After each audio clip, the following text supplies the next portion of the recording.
Good evening, everyone. Welcome to Action Professor 2022. Happy New Year to everyone. Hope everyone is doing well out there, avoiding this COVID thing and all that other good stuff. But appreciate your viewership. Welcome to the show. Happy New Year, Miss Debbie J, Brother Gerard, and our special guest, Miss Kanya. So looking forward to a great show. We're talking about polygamy and open relationships. Flex, drop the intro. We'll be right back.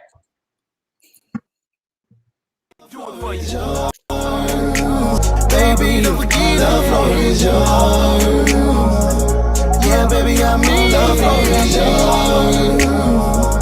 If it come down to the floor is yours, let me show you how prove the floor is yours. The floor is yours. The floor is yours.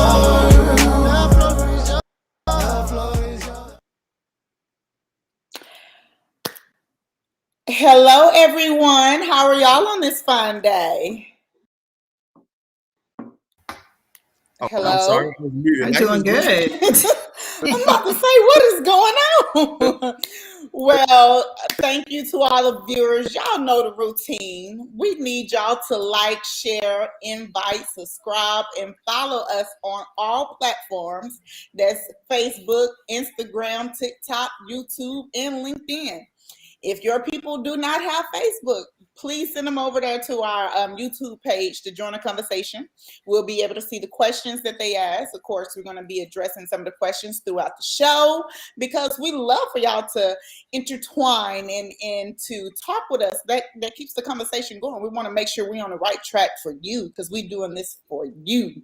So come join the conversation and continue to grow our audience. Bring your cousins and all your haters. Please bring everybody in and make it a good watch night show, okay? We do want to thank all the followers for tuning in. We have people that is always here for us. We truly appreciate the love and support. A special shout out to Sip and Converse Rebooted Community. We just want to give y'all a shout out as always. And to all of you that are watching, shoot us a hello. Tell us where you're watching from. And so we can see how far we're growing this thing, okay? So, Professor, take a minute and introduce our guest for tonight, please, sir. Hey, before I go there, how's my connectivity? Can y'all see me? Yes, sir. You're good to go. All right, got you. Yeah, so I'm gonna let the special guest introduce herself. So I don't want to do it any justice, but I want to say thank you for joining us on the show. Looking for a great discussion, great show, and really gleaning from your experience and your expertise. So without further ado, Miss Coach K, please introduce yourself. The floor is yours. Well, thank you, number one, for you guys having me here this evening. I'm really excited to get talking about this. My name is Kanya. I go by Coach K. I'm a life coach and certified sexologist, amongst a few other things that I dabble in. And I work in two major areas. In the life coaching realm, I do work with women with understanding, acknowledging, and accepting their value and their worth through and setting personal boundaries through self-love, accountability, and owning your sexuality. Because when you own it, you just show up differently. And I also work with couples in strengthening their intimate literacy. So that's me in a nutshell. Mom of 5, wife of 1. Hey, so I do have Mom of 5, wife of 1. Sure. Okay. Hey, sure everybody knows that this. bedroom. What's a sexologist? A sexologist is the ology of sex. No, I'm just joking. So one thing that I know people like to think about is someone that's going to just teach you how to have sex. And there are some physical sexologists out there. For me, because there are hundreds of thousands of avenues you can go into, I'm a waist up. So I work with your mental state, getting the communication together, making sure that you understand what you want, need, and desire, being able to communicate that. Again, with other people may work directly with the BDSM realm, polyamory, how to pleasure yourself. So there's a wide variety of what sexologists levels do. To this. Mm-hmm. Yes. Well, that's good because someone needs to teach men how to tilt our pelvis up so we can enjoy it a little better. And then going to Pound Town is not pleasurable for us. That is not. Someone needs to tell them that. Yeah, the person that's under, hey, the person underneath the pound got to teach them that. Okay. I'm sorry, I just had to add that in. But that is wonderful that your profession is needed. Don't get mad at me. I'm just saying. I see myself in marriage. Man. I don't know about that. I see myself in marriage. I don't participate in that stuff. Oh. So when I do get married, I want to hear what Coach K got to tell me. Well, Right. remember Good stuff, Deb's man. advice: tilt the pelvis. Okay, tilt the pelvis. Go ahead. Tilt your own pelvis. What's that? Just slide the pillow. Okay, let's get back to the script. I'm sorry. Okay. Yeah. Professor. We all lost. Yeah. So I don't have a poem today. So sorry I didn't have time. I got a lot going on in my personal life as far as I'm relocating to another city and everything else. So didn't have time to sit down and write a poem. But hopefully everything gets set up now. We'll have a poem for next show. So sorry, Coach K. Don't want to feel like I robbed you on the poem. But if you want to read in my poems, feel free to follow my Facebook page. Look at my Facebook page and get some good poems. So, but from your experience, and just from my experience of being single, do you feel that polygamy is becoming more popular? And if so, why so? I honestly feel like polygamy has been pretty popular. What you really won't know about it because of the way that it's portrayed in a lot of, because we're all taught, honestly, monogamy. We're taught that you're supposed to be with one person and that's it, here in the US, of course. And so where we have the polygamous or, multiple partner relationships, they won't talk about it because no one wants to deal with having to explain it, because there are some states that it's legal to marry more than one person, whereas in many states it's completely illegal. And so they fly under the radar. But I do believe that it's always been pretty huge. Do I think that people are going into these multi-partner relationships without knowing what a true polygamy relationship is? Yes. So explain that, because you're saying that there are really rules that govern these relationships, and I'm wondering, like, where do the rules come from? Is there like some polygamy book? I know there's some religion practice polygamy. For instance, there's the fundamentalist Mormons, not the Latter-day Saint Mormons, but the fundamentalists who do it and practice it in their religion. But I mean, is there a book that details the rules to polygamy? I don't want to know for my own personal thing. I mean, for the professor. You trying to tell us something? So it's not just like in a monogamous hetero relationship. There are, a lot of people look to the Bible for guidance. So there's still a Bible, I'm pretty sure, or something that's written. I don't believe that there is a rule book per se that's universal, versus there are parameters and boundaries that are set per family as to what it is. Yeah. So, I have 6 rules that I feel like all people who are looking to have an open relationship would want to follow. But when you go into specifically polyamory, then they have to set those boundaries for what works for their relationship. Without those, it will not last. Well, I think too, another reason why it's becoming a lot popular because of the different platforms that we have. TikTok. Oh my God. I have somehow ended up on poly side of TikTok where all these couples are talking about imagine that. Ooh, don't get started, Professor, not tonight.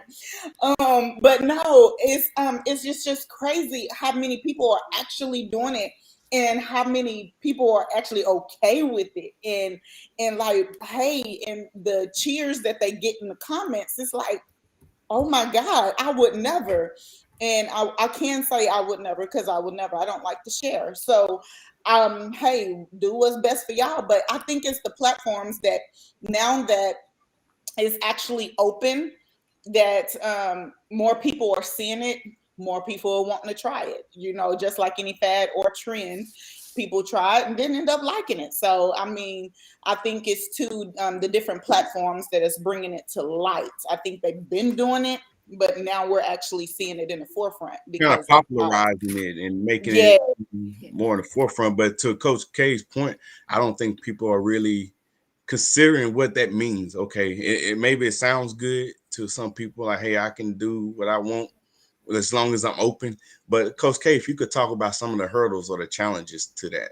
Well, one second, because Okay. I mean, I agree with that with the platforms. I think it's access. I think the internet gives access to a lot more people. So I think that's a problem with the platform, with the TikTok, not just TikTok, but dating sites and everything else. And the other side, me and the producer talked about staying power. So a lot of people don't want to work for their relationships. They just feel like it's to feel good. When they don't feel good, then I can hold you for this intent and purpose, and we can have sex. But I'm going to have someone else to feel this need. I can have someone else to feel that need, and vice versa. Instead of just working on one relationship and trying to solidify that thing and make it work. Well, when you say needs, Professor, what are you talking about? Like the different needs? I mean, I think one person that you enjoy that conversation, but you may not. They may not be as available, or they may fall short in another area. Another person you may enjoy, they may pull something out of you that you may need. Uh, they may bring some excitement in your life, but you don't really like that conversation. You really can't spend a lot of time with them, but you like that part of them. So it's like you like pieces of them, and you want to maintain pieces of them, but everyone has a piece that they bring, but there's no total person. So you have all these people to make one total person.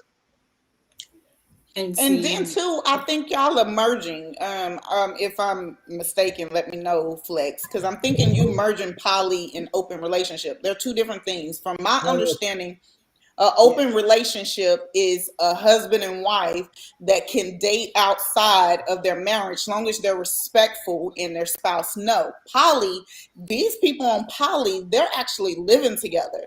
This man living with two, three different women and stuff like that. They're living together as all together as a couple, but the like a thruple, that's another word that's going around, thruple. But then the open relationship is just one couple that actually get to date outside of their relationship, long as that spouse know and they're respectful. That's Thank So two you. the different rules things. different. So the rules different for polyamory and open Yeah. relationship. Yes. absolutely. And definitely what you described as, this person offers this person offers that. I'm get 20% from 5 people, and that makes up my 100%.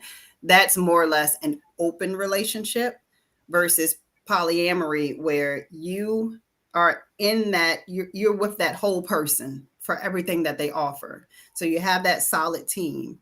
And as a couple, you seek to add someone, just like on the show Sister Wives. It has to be someone that the main couple agrees to have as part of their actual relationship.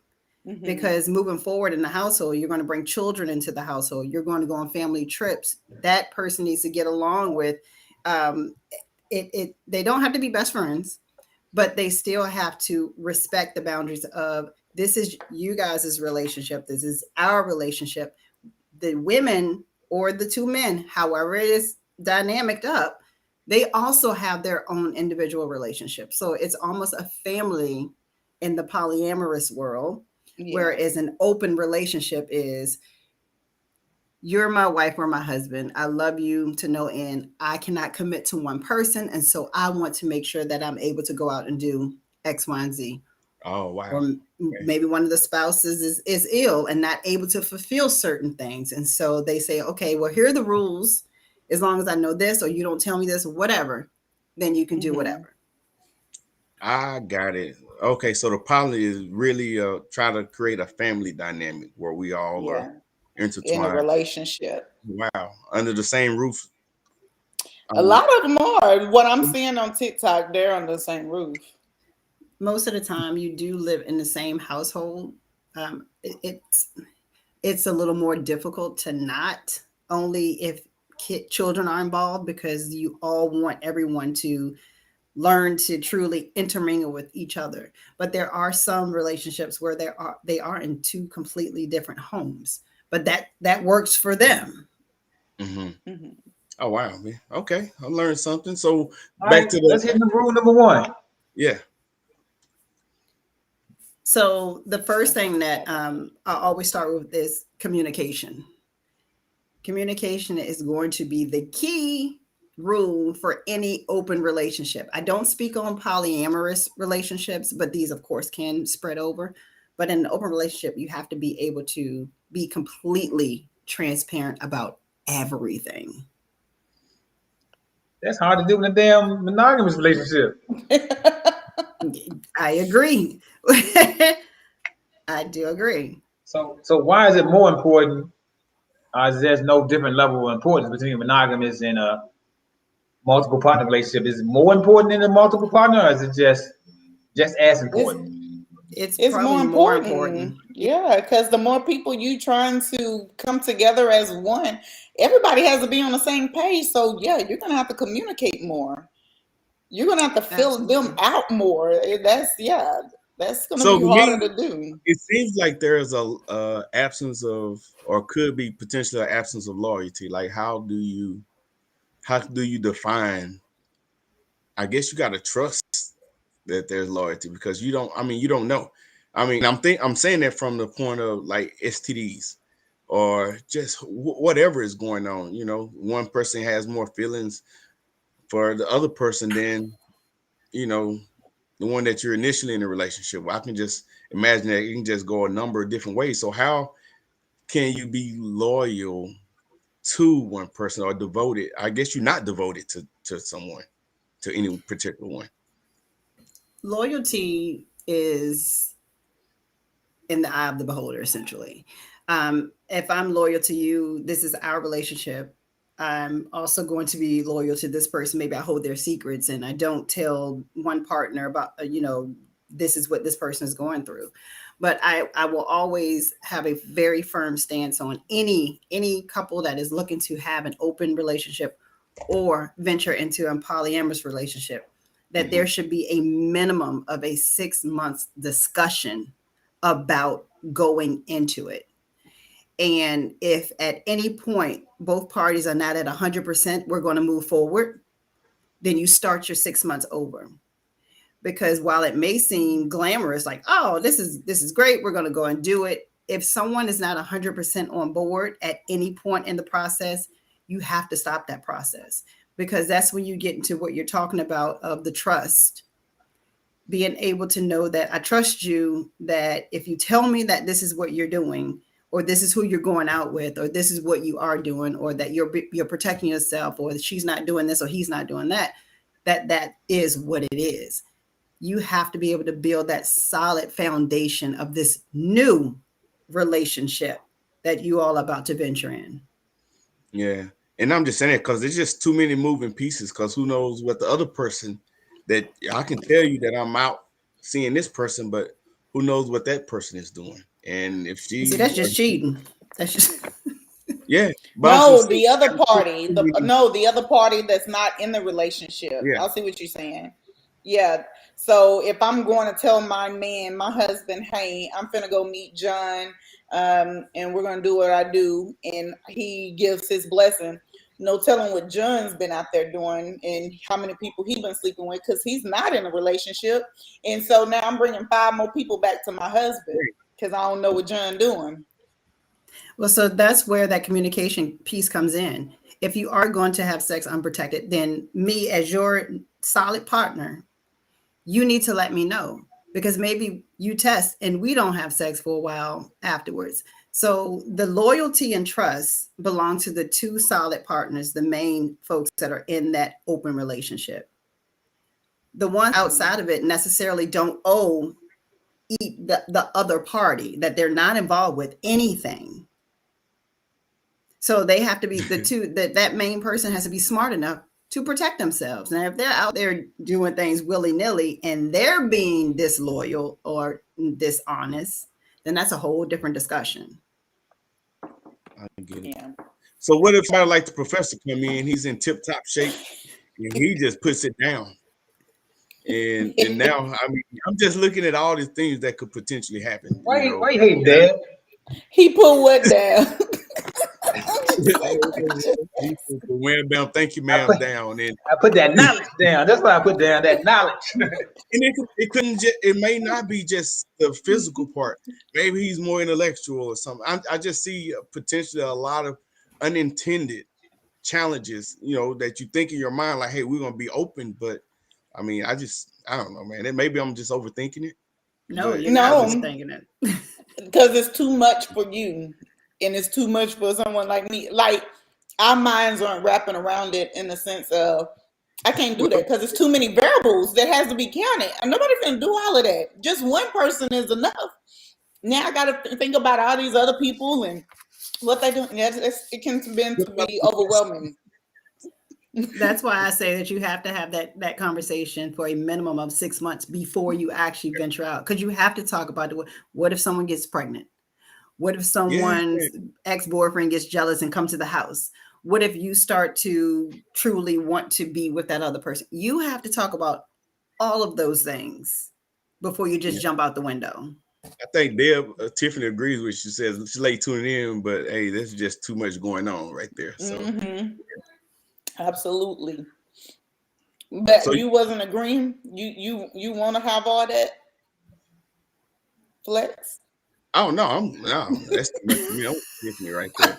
No, I'm a realist, and I understand how easily people could just get caught up in the mix and even unintentionally. So it's just a lot. I mean, I don't know, man. What you think, Professor? Hey, what's going on, Q? How you doing, brother? But no, I mean, I guess it is what it is. I mean, I guess it has to fit, like Coach K said, it has to be for both people. So I mean, I'm not opposed to it. I'm open. I would be open to it. I would believe. So I mean, communication is communication. I don't feel like it'll be any more work, any more less work. It just is what it is. So, but I don't see. I could see it working, but I could also see the risk that's involved with it. I mean, it's risk in every.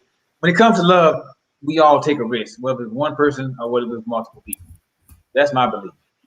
Is that love, or are you just feeding your flesh? Let's start with yourself, sister.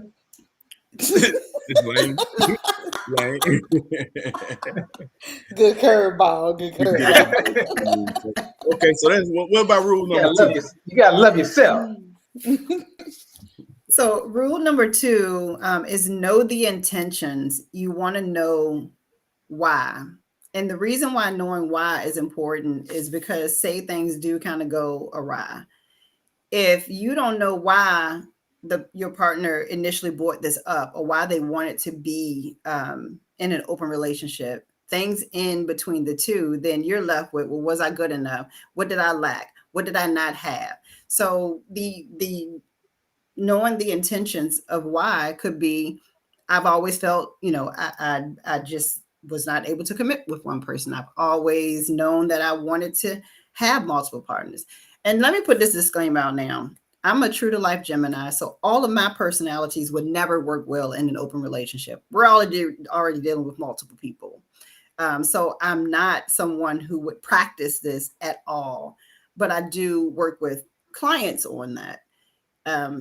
And that's why I say that these rules are important. So you have to know, why do you want to do this? If it's because, like you said, you see it on TikTok and some people get curious and it's like, oh, that look kind of fun. Because what we see on social media is always going to only be that, hey, we're having fun. We hanging out. We all in the bed. We're in a hot tub, blah, blah, blah. We doing this, that, and the third. But you don't see once the camera go off. Right. So right. that you have to know that why.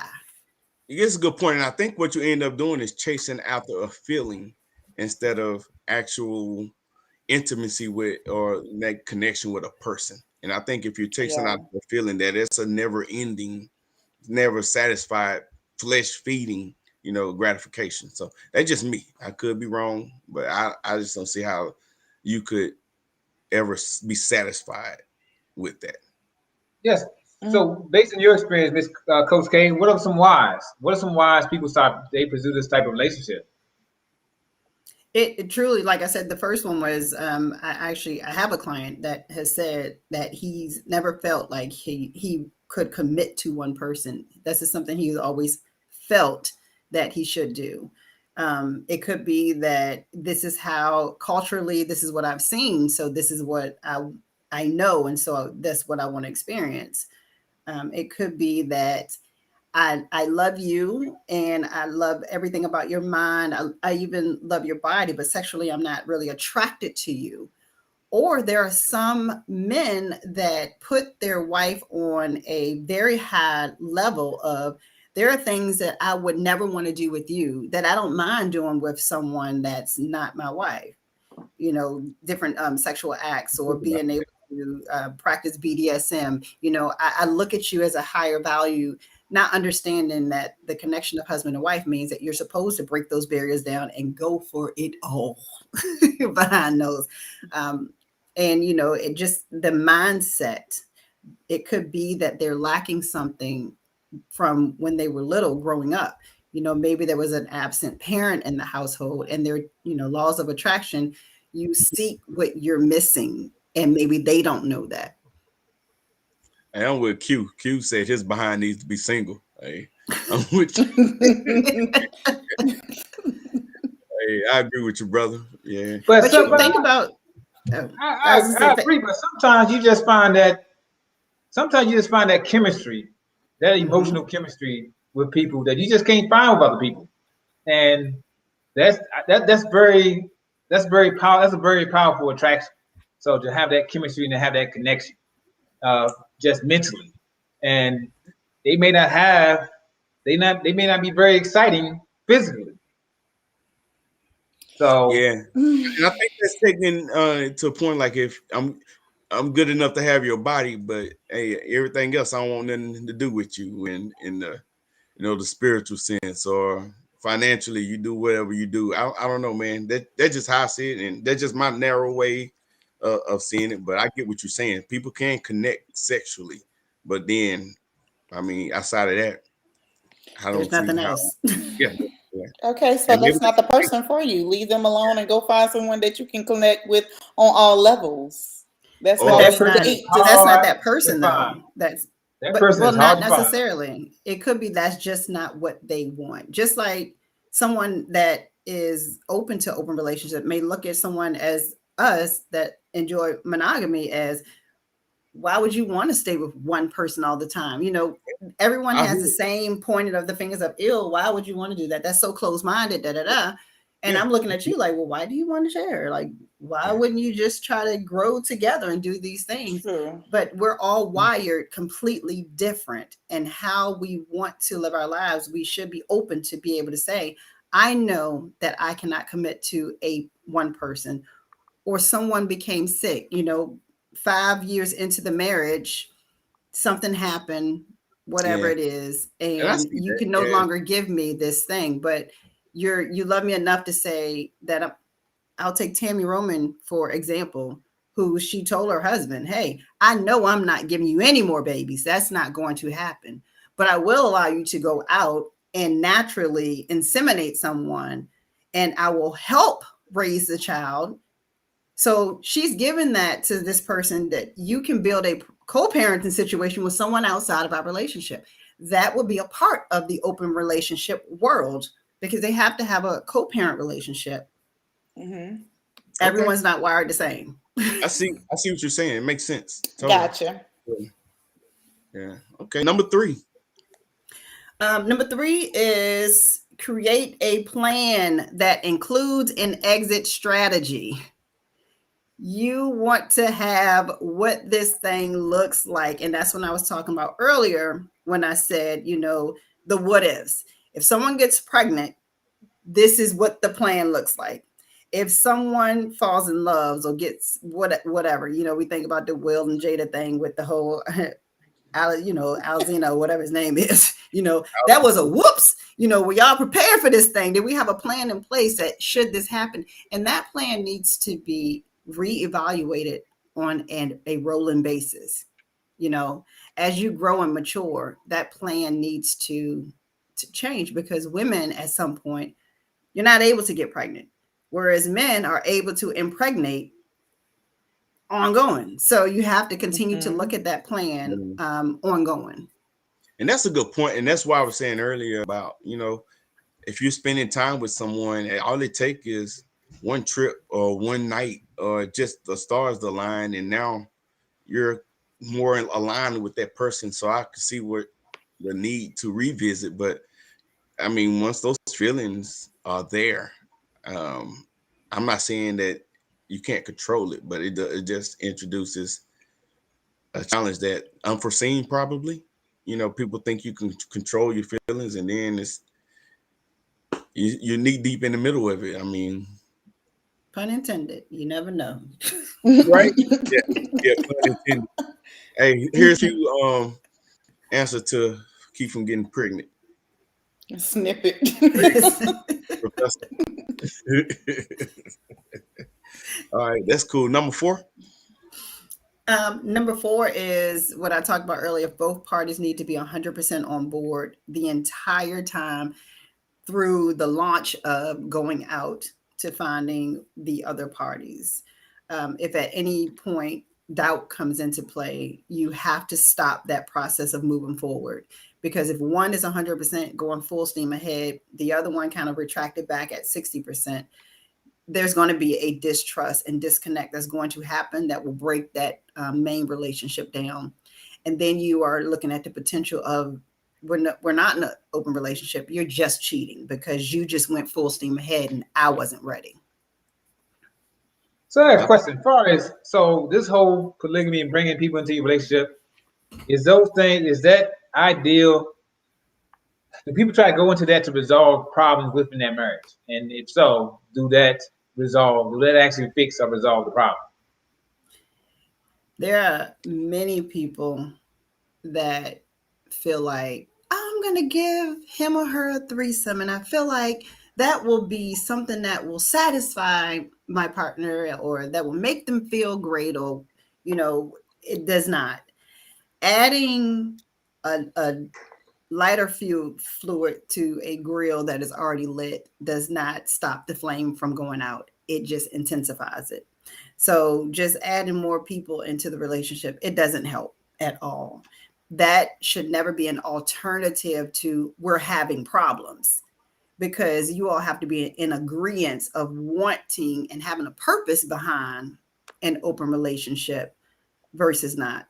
Now, if one person got with another and they knew from the very beginning that one partner always wanted to be either in a poly relationship or an open relationship, but they said, figure I'm going to change them.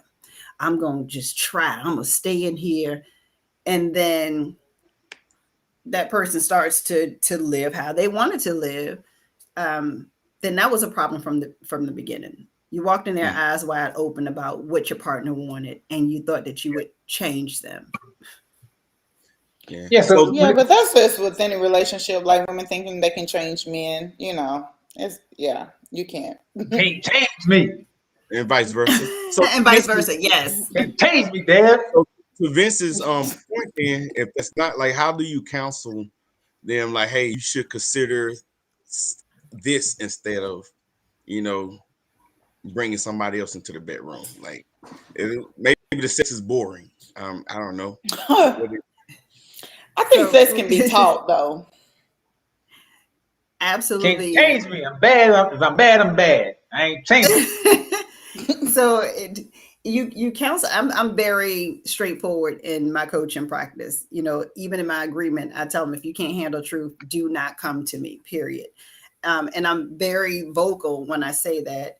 If you're saying that, she or he only wants to do missionary or dog salad, that's it. And I'm not enjoying that. We talk about that. We talk about, I'm a bedroom candy rep. So I talk about consultation on different items that can be brought into the bedroom, different positions.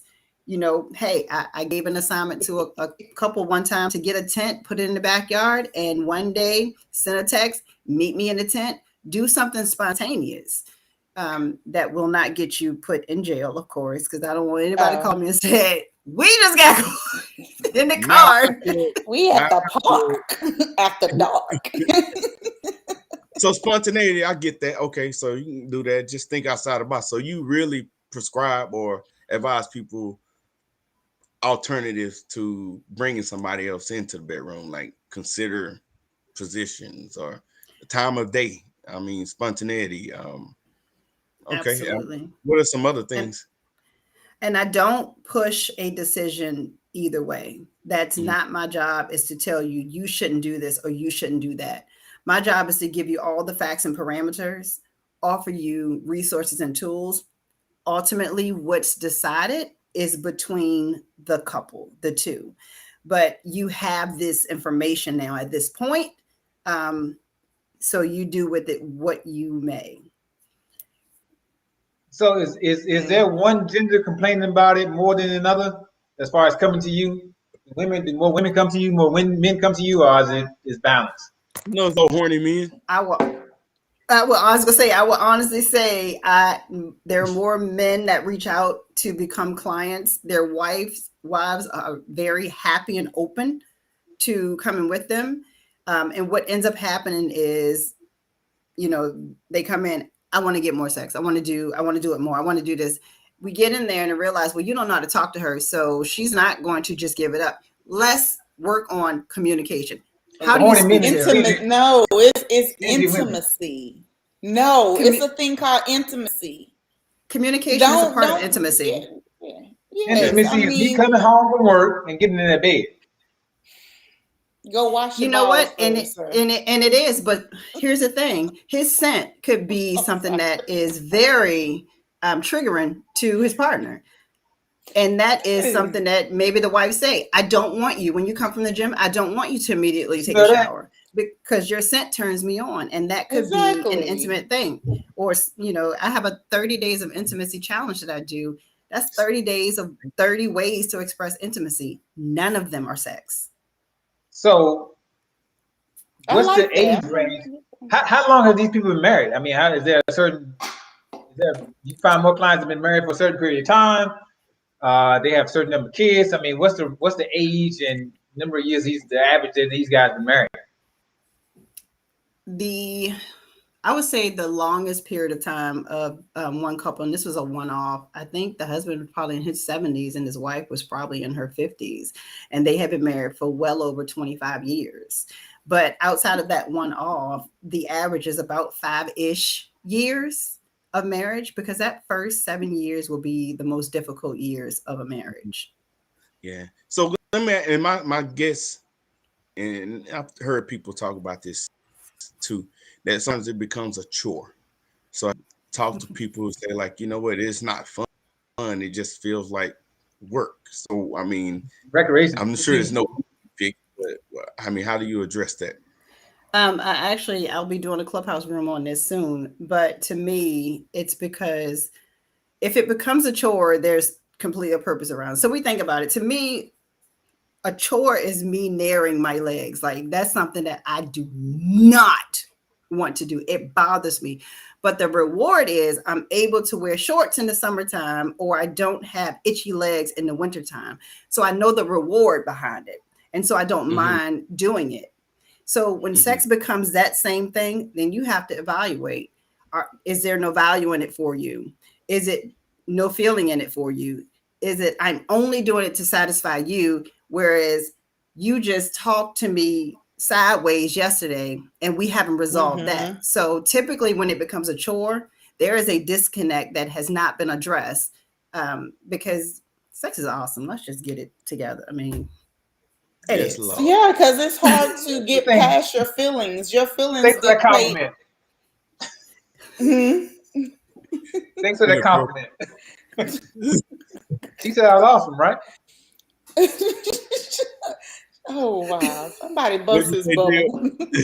No, I'm just saying, for it's the mental block for women. That's why I'm just saying the communication, the intimacy, because it's a mental block for women. Don't talk to me any kind of way and say this, that, and the other, because it's a mental block, and then you can't get moist and be able to enjoy sexual relations with your spouse or whoever you're with, because the way you have said something to me. So it's all about like she said, the communication / intimacy of you're doing stuff for me to arouse me, not because when you arouse me mentally, you can arouse me physically down there. But the So Bible says that your body is not your own. the Bible also says treat others as you would like to be treated. I am. So if you like sex, you want sex. Why would you withhold it? You wouldn't want your man withholding it from you. I'm not saying I'm withholding. I want it just as much as the next man. Trust me, I got But we need to high make peace them. first. I mean, I'm ready to go. I'm in my prime right now. But you say you need to make peace first. You need to make peace if there is a yes, because it's hard to have sex when you're mad. Like It's even not. It's even very though they easy. say, well, angry sex is kind of fun. Like you said it's easy. What you say? Yeah, angry sex is angry amazing. sex is fun. But then too, like when you're absolutely upset when someone has disrespected you or something like that, that's totally different. Yeah. Like you can't, your mental block, just like some men can't get themselves aroused at the spur of the moment because something mentally they're stressed or whatever like that. It's the same with women. We can't get moist and enjoy it. Because then it's like rubbing skin together and that mess hurts. Some men will go in the desert and be like, I'll just deal with the rug burn later. And so, but yes, everything you said. That's why they invented KY. Oh my God. Get him. He's right. Hey, we bring up some other challenges. I tell you, use sex as a reward, punishment, kind of thing to manipulate the relationship. So, what's your experience in dealing with that right there? One couple that I dealt with, the guy did feel like, there was some holdout that was going on.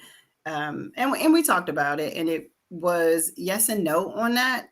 There was never a solid, yeah, that's what I'm doing. And it's going to be hard for people to actually, admit that. But anytime that you are using a physical act as a reward or a punishment on both ends of it, it's no good. If that is what two consenting folks want to do, that's the only time that it should just be let's just go for it. I don't want to be like, oh, you washed the dishes, so you're going to get some tonight. You don't want to attach this intimate act to these outside parameters because a breakdown will happen. Because now, well, I didn't like that you did not wash the dishes, so now I'm not going to. So there's a flip side to every coin. Right. So I think some of the challenge behind that is now if you are withholding it from me and it becomes a way that you are using to punish me, I mean, it just opens up all kinds of other avenues of challenges into it, and not justifying infidelity or anything, but I hear that I've heard it before, that I did because he or she wasn't performing. Yeah. So there were and there was a comment down here, and I always like to see this. It said, once a player, always a player. I always like to let people know that that's not true. Yeah. And especially, and I'll talk about it as you talk about that infidelity piece. Infidelity has nothing to do with the other person and has everything to do with the person that decide to step out. I don't care if there is the worst thing happening in that relationship. You should have the intelligence and strength to end that before going and doing what you need to do. Correct. If you can't handle the situation in your household with a conversation and a resolution, and you say, well, I cheated because, I think of Martell Holt. I cheated because you no longer fulfilled what I needed. No, you did it because you're lacking something that you expected me to give you that I can't. And you didn't want to discuss it with me so that we can resolve the issue. Yeah. And I understand. I absolutely agree with you. That person should not have, and this is not justifying any act. I just look at things that influences behaviors, things like that. And I think we naturally long for a connection with somebody.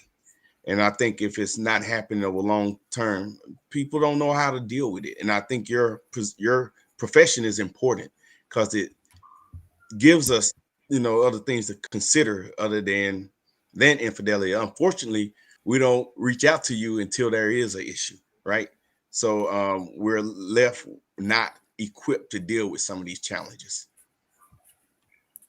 Yeah, absolutely. We honestly, when it comes to therapy, coaching, and counseling, I think we have to start thinking of it as maintenance, because we have maintenance on our house. We Yeah. have required by law in most states maintenance on our cars. Yeah. And we do that so that the vehicles can run properly, because when they don't and they just break down in the middle of the road, well, you just cause a whole accident that you have to clean up. If you don't do the maintenance on your house, your foundation begins to crack. Yeah. You don't have those tools to patch it up properly. Things just seep in. That's what the relationship is. So being proactive, have premarital coaching, have coaching once every 6 months, just because I want to make sure that we're communicating properly. I want to make sure that you're actually telling me or saying to me everything that you need to without you feeling like I'm going to be upset. So it's a necessity. It's a proactive tool. Yeah. Hey, let's address this statement Miss Bradley posted. It says, withholding is not punishment, but we need to deal with the problem that makes me not want to give it up. I absolutely wholeheartedly agree with her. And the reason why I say that is because me not want to give it up to you doesn't mean I'm punishing you. That means I don't like you at this moment and you have pissed me off. That's just like my child want to act bad and then want to come give me a hug. They sweet, then they sour type attitude.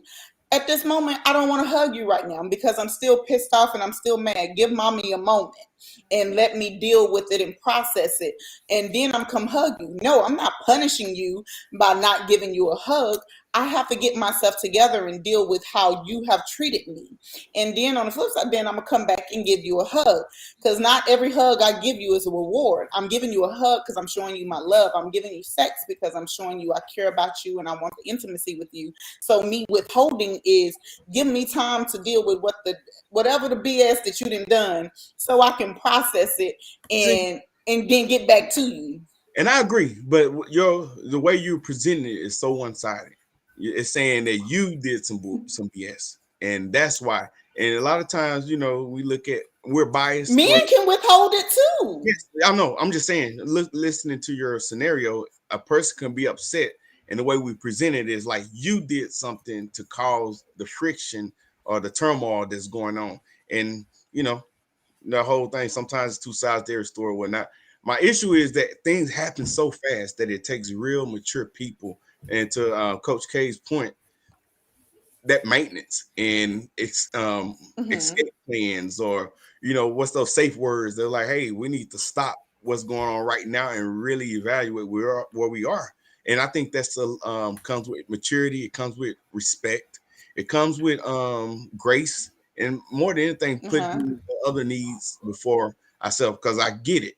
I totally get it. If I'm not in the mood, I am not in the mood, and I don't care what that might change my mind depending on what you're wearing. A number of things, but I'm saying so many variables and moving pieces to it that we got to get out of self and figure out, like, what, let's move forward. And it might be the other person did do something, but what are we going to resolve this? And a lot of times we harbor these angry feelings that hurt too long. And, I like that old Bible principle that says, don't let the sun go down on anger. And it's not literally don't go to sleep mad, but I know when the more you let that rift go on between you two, it just gives too many opportunities for anything to go wrong, because we all are human. And she's like you said, we shouldn't go out and cheat. But my point is not justifying it. I just realized, like, man, there's so much going on in this world, and it happens. It happens. And I get it. Will really understand, like, hey, if we're in it, let's be in it, and let's quickly as we can try to resolve the issue. No, yeah. I get you, and I agree with you 100%. I'm the same way. I want to deal with it before we go to bed that night, because I'm going to want some myself. But if we haven't come to a solution, it's hard to get to that point where I want to deal with you at that moment. You have to allow that person, you're saying it's one-sided, but you have to allow me my space to be able to deal and process with whatever issue have going on. I'm not saying it's going to take a whole week. I'm not saying it's going to take a whole day. It might take a couple of hours for me to process it, or however, depending on the level of disrespect or whatever it may went on. I'm saying at this moment I'm withholding so I can get myself together, because I can't give you me and I'm not happy right now. It's that mental block for me personally, I can say. Okay. But no. Can she withhold from her man? So yeah, she can do whatever she wants to do because that's her body. But what I was going to say is, when it comes to that, we have to be very careful with telling another party what something is or is not. I would never say to someone that withholding is not a punishment, because that may be how they feel. The overall definition of a punishment is almost a reaction to a negative thing or something that one did that was not, right. And I don't want to get into like Webster's technical definition of it. Now, whether or not that case of you saying, hey, I just needed some time to process this thing before we can talk about it so that we can engage again. Yeah. Well, to that other party, you're punishing me because we had this argument, or you're punishing me because we're upset because X, Y, and Z. So we have to be extremely careful with that, because telling your partner how to feel or you can always say, that's not what I'm doing. I'm not punishing you. Correct. But to say I'm not punishing you and you shouldn't feel that way, they could see it as a punishment, because we all grew up in different households. Yeah. It may feel that way, but let me explain to you, husband. I'm not punishing you. I'm trying to get myself together for you. There is a difference. Don't take it so personal when I'm dealing with something, but in a sense, you're being selfish to the sense that I can't deal with what I got going on because you gotta have my body. You don't need to put that. I'm good. That conversation right there would further block someone from receiving your message. Yeah. And it's all in the different words that are used. I don't want you to feel like it's a punishment, because that's not my intention. Versus, I'm not punishing you. What you're saying is what you feel is not valid. And to a man, he's not going to say that to you. Well, you just hurt my feelings because you told me I can't feel like you punished me. They're not going to say that. They're just going to shut down from you. And it's all in how we literally just present the information. It's almost like, you know what? I'll give this power up. I'll make it very clear. That's not my intention. But I do need some time to talk about this. And while I need my time, we will not be engaging in this sexual activity. I still love you the same. But I would never tell somebody that that's not how you feel is incorrect. So that's the way. There's a way to handle it in a mature way. But and I get what you're saying. And to me, it's the wrong way to say it. It's a double-edged sword, because a person can feel like you withholding, but to their point, if my body is not into it, like, right. I mean, yeah, cool. And you're just making it clear that's not my intention. I'm not looking to withhold because I want to get in there just like you do. But right now, I just can't get into that mind space with you. I just can't say pineapple and then everything be good, and no. That ain't what pineapple is used for, bro. That ain't the word. Pineapple. Hey. So here's one other, and I know you're getting close to time, but I want to address this comment from LaShawn. It was about counseling. Where did I? Okay, here it is right here. She says, a lot of people are afraid to go to counseling. We lack the knowledge of how counseling can help you. And that is a true statement, especially and I think it's especially true in the Black community. Can you talk about what you see between the different ethnicities when they come to reaching out to you for counseling? Is it one-sided, or do you see, multiple ethnicities come to you for help? I don't get a lot of different ethnicities that come to me. I do get more Black couples, just to be quite frankly honest. It comes down to a comfortability. We're talking about the one of the most intimate and precious things inside of the relationship. No one wants to think that I'm lacking in the sexuality department. And so in all cultures, it's I don't want to admit that there is something that I need to maintain. But I would say that counseling as a whole is becoming more popular in the Black community because of, again, social media. It's people saying, I had this problem, I went to counseling, and it worked. And it worked. Yeah. And speaking of counseling, I'm sure you have to counsel people on other things, not just the mental part, but how you take care of yourself physically. And you know, you talk about the male blood flow and gut health, things of that nature that could affect intimacy. And I know you said you really go into the waist below, but I'm sure you probably can direct some kind of guidance or something on like, hey, I see that you're probably not healthy. Do you give direction around health? When it comes to anything that goes too deep far into the medical space, I would always refer out. I would say, just in my realm of space, hey, if you wanted to swallow, update your diet because it's bitter, because of you're a smoker, you're a heavy drinker, your diet is off. So we just went there. Okay. Hey, Eat your pineapples. yeah. Hey, Shay, could we talk about safe words? Pineapples. Like when we need to forget all the problems, pineapples meeting in the bedroom, right? No. She said, I just logged on. The first thing I heard was pineapples. Yeah. Yeah. And, Sorry, Shay. man, shout out to the brothers, bro. Very helpful topics to break down myths and to provide understanding. Those myths, that's a huge one. I'll just be kind of transparent before we get ready to close it out that Black men are supposed to be these well endowed men that that bring the heat. And I've talked to people where that's not the case, and that is a challenge in the bedroom. So I know again you're not the physical part, but I think there's something mentally to be said to address that piece right there. Expectation will definitely Pineapple. it will kill everything that occurs.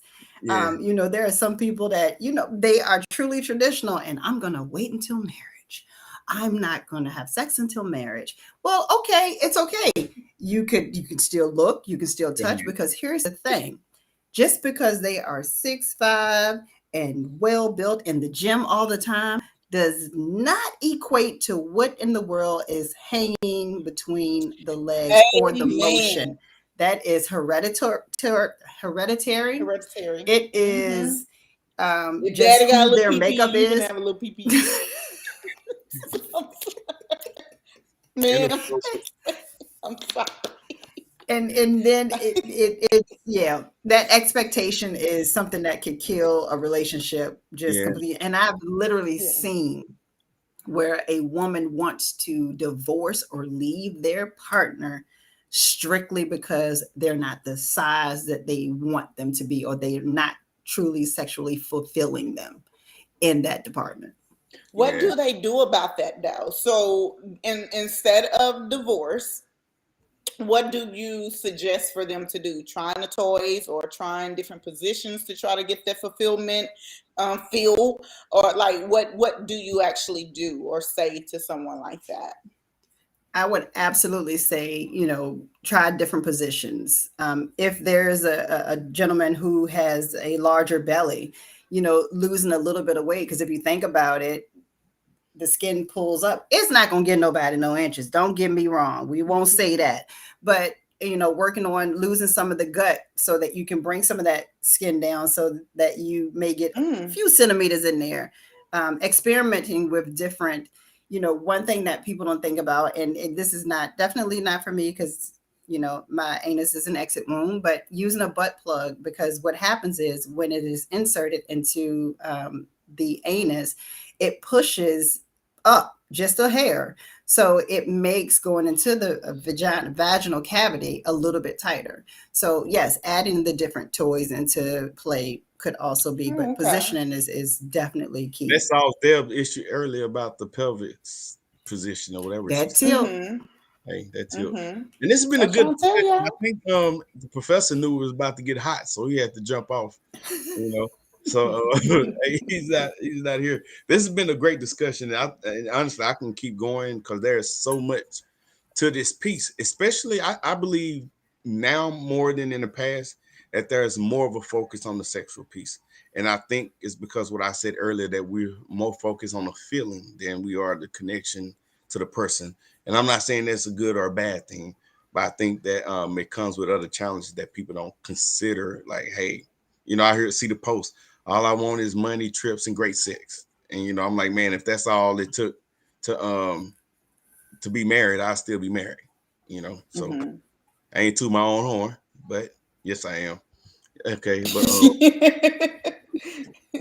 hey, I got one more question before we get ready to leave, though. But this is for you, Flex, because I want a man's point of view. So, if the man is not well endowed, is it like a slap in the face or slap to his ego if a woman do suggest like taking a pill to make it larger or using a pump or something like that? I know she said we can try the different positions, try the butt plug and stuff like that, but actually asking them to get a pill or something like that?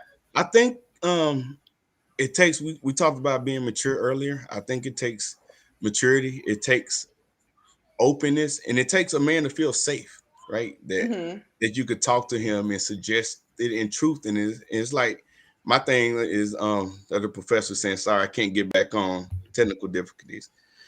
Okay. But yeah, I think man, you have to be the safe space, and I think that's in anything, but especially in the bedroom.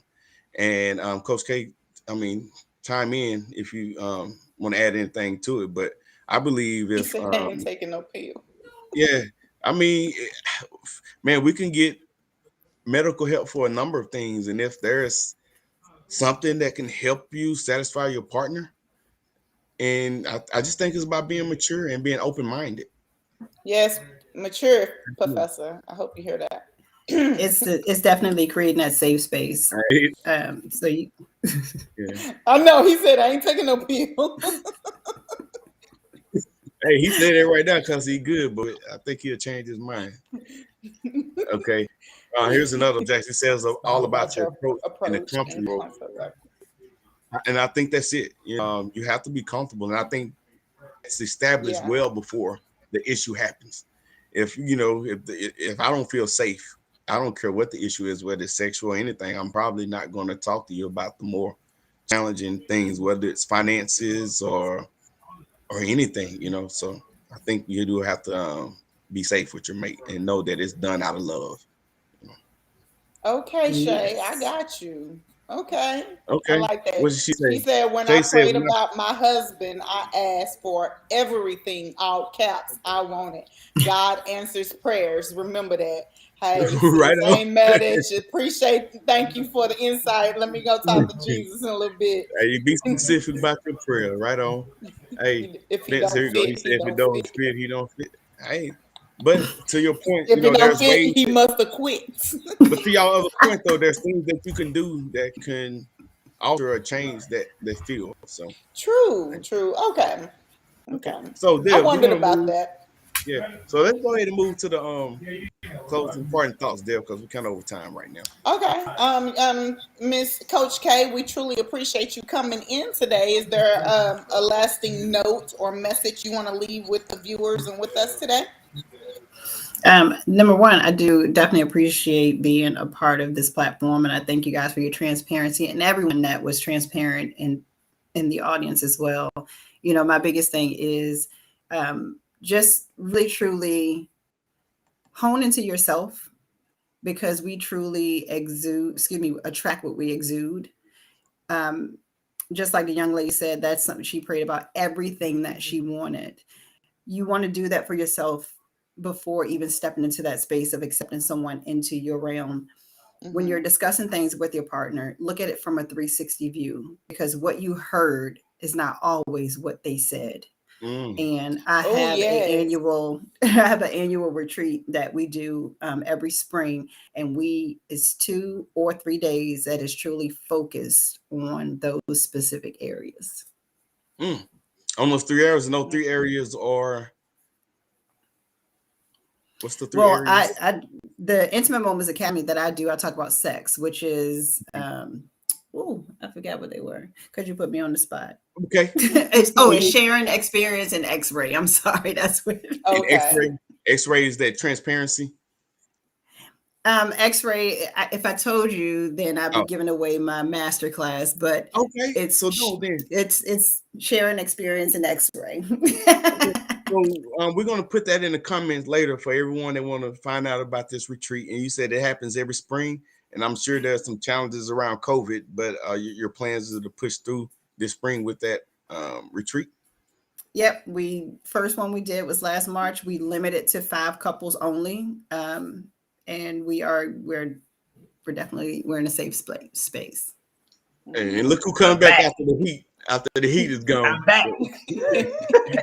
Hey, Professor, so you're right on time, man.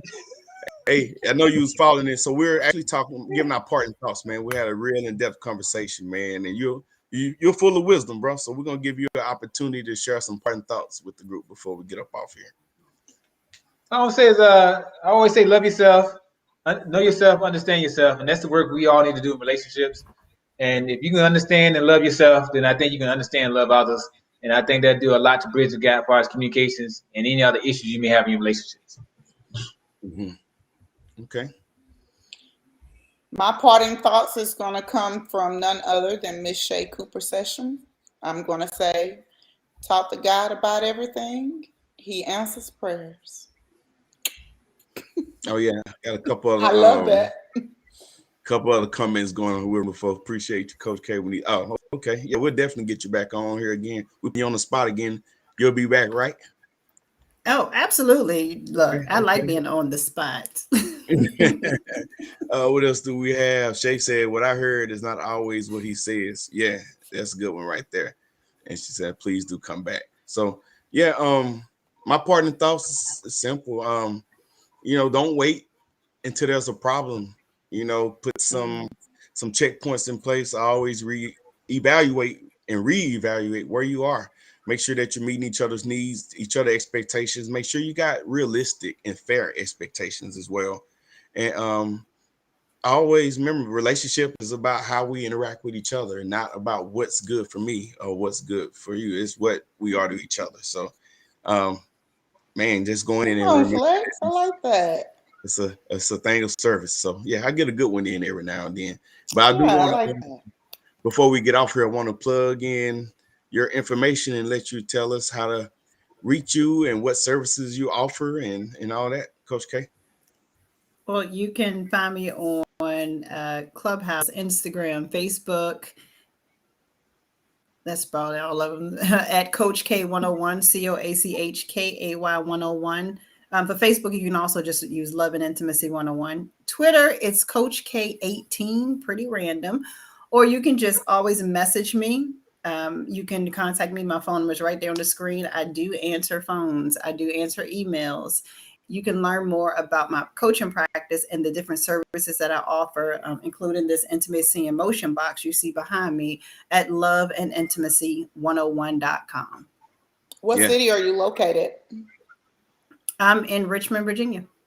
My hometown, baby. Okay. That's right. Yeah, y'all from the same area. Well, man, what high school you go to, Miss Coach K? I went to the Knot, Huguenot. Really? I went to the Knot. What year you graduated? There's some age 96. What year you 97, graduated? so you came out right between me and my sister. I'm 97. Oh, gotcha. Okay. Cool. Leroy Dodd said, "You guys rock. Appreciate you for tuning in, Leroy." Leroy has been on a few of our shows. Man, he's big down in Houston, doing a lot in the political arena. Real good brother from the Texas area. We got another comment from here. This is from King James. He's on the Love and Relationship show. He said he missed the live show. What time on video do I need to go to for the free good stuff? Hey, bro, Deb started out early, man. So go early and watch the show, man. Oh man, this You show. brought up pineapples. Oh, hey, this show is awesome, Deb. I'm gonna let you close us out. Well, once again, we want y'all to go like, share, subscribe. We got Instagram, we have Facebook, TikTok, YouTube, and LinkedIn. And if you are not on Facebook and you want to go rewatch the show, you can go onto our YouTube page, The Floor Is Yours Podcast. Go hit that subscribe button, and you'll get an alert every time we get ready to go on. Thank you, Coach K, Flex Professor, for another great show. Thank you for allowing me into your space. Professor. I love having commentary with you and going back and forth with you because you don't have no sense and I'm trying to get you there. But we want to thank you, the audience, for tuning in. We appreciate all the comments, all the questions, all the answers, all the insights, and y'all being open with us as well. We truly do appreciate it. Again, we want to thank Sip and Converse for spending the hour with us. Now, cue that outro, Flex. I think that's all I had. Yeah, and whatever Coach K can answer, now what they have to Baby, the floor is yours. Yeah, baby, I mean the floor is yours. If it come down to the floor is yours, let me show you how prove the floor is yours. The floor is yours.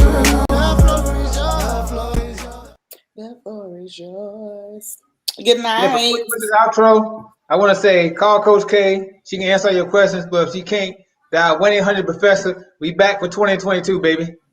Hey, Be safe. Somebody gonna dial that number. It's gonna be some old dirty porn number, man. Hey, everybody have a